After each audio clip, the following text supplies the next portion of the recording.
Chess, nonsense, and analysis. Hi, once again, dear viewer.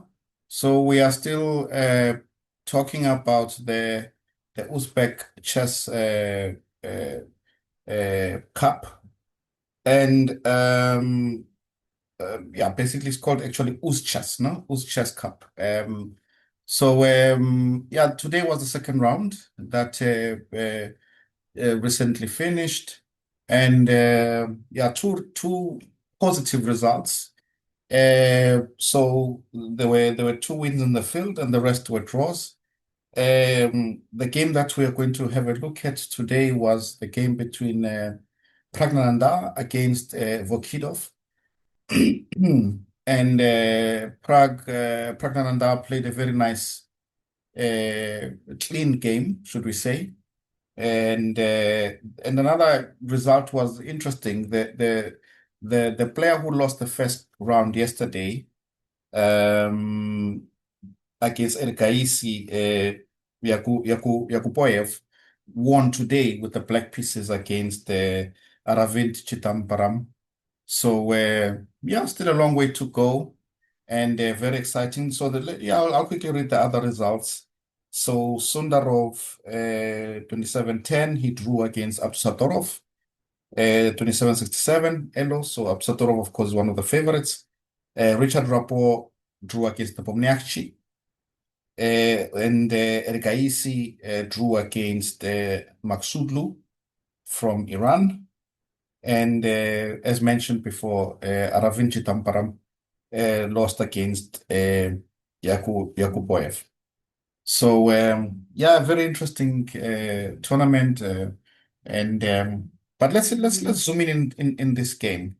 So Praggnanandhaa was playing white. He plays C4, G3, and E4. This is a very interesting twist.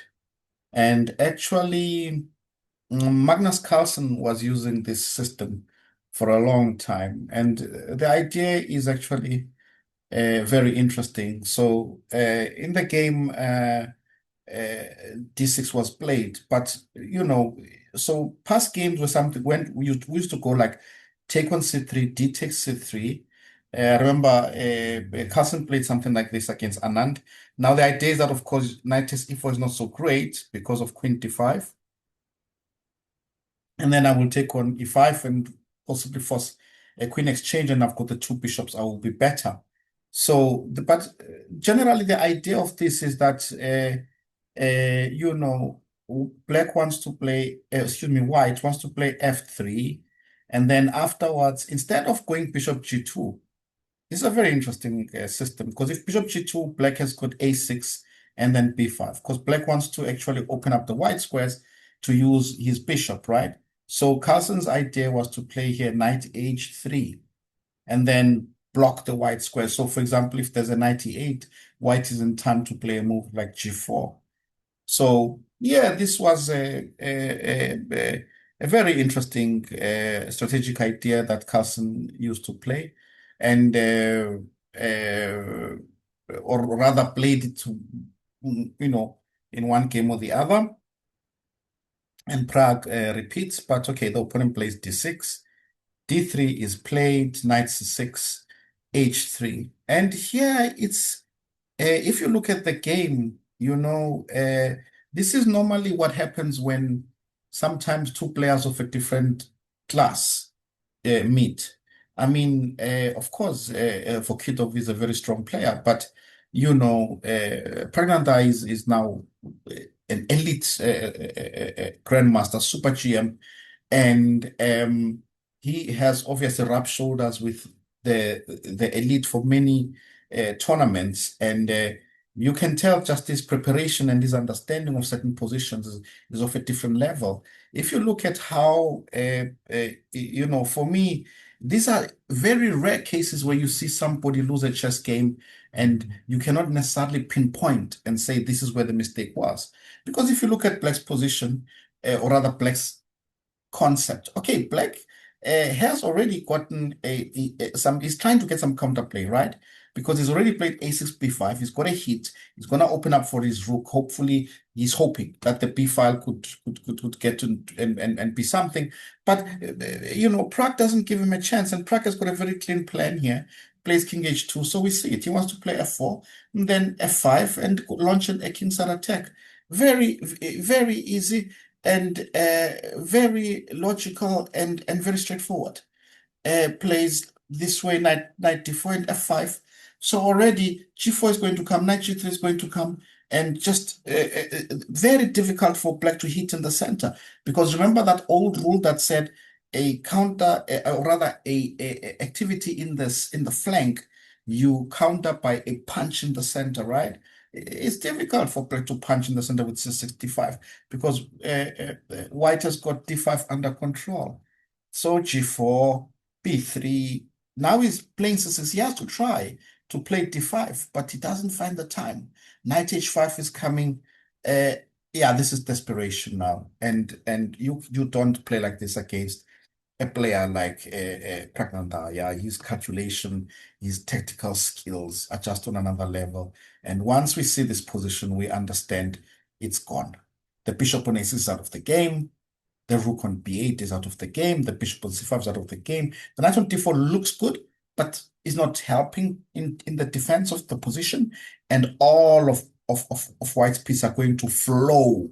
I like to use this term when, there's nothing that the opponent can do. They're just going to flow like water into black's king side. It's a very impressive play by Praggnanandhaa. Plays king h8, queen takes h5, rook g8, g6. Takes, and is there. The rook goes to f7 and is so clinical. Rook f7 forces rook takes f7 takes. Okay, the rook must move. Rook f1 threatens f8. Queen f6, and now we take. Now, of course, queen takes g7 is not possible because the knight is pinned. There will be f8 check. And now have a look at this nice idea. So what does he want? We want to use the g file, but he plays here h4. Very nice awareness, using the rest of his pieces. This is so beautiful. Now he wants to play bishop h3, and the bishop can also enter the fray, by the way, because bishop h3, and if the knight moves, the bishop could go to f5, plays bishop c8. Okay, does not mind exchanging, but the main idea is, of course, to get into the g file. Now rook g8 is played, and yeah, queen takes f7, and now the queen is lost, check, and rook g7. But not only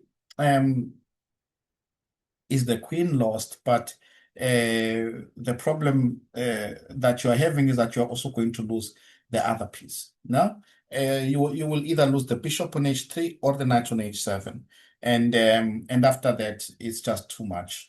The h-pawn is also in the game and blah, blah, blah, blah. So, yeah, that was a very nice win by Praggnanandhaa. And I must admit, it's such a beautiful clinical display.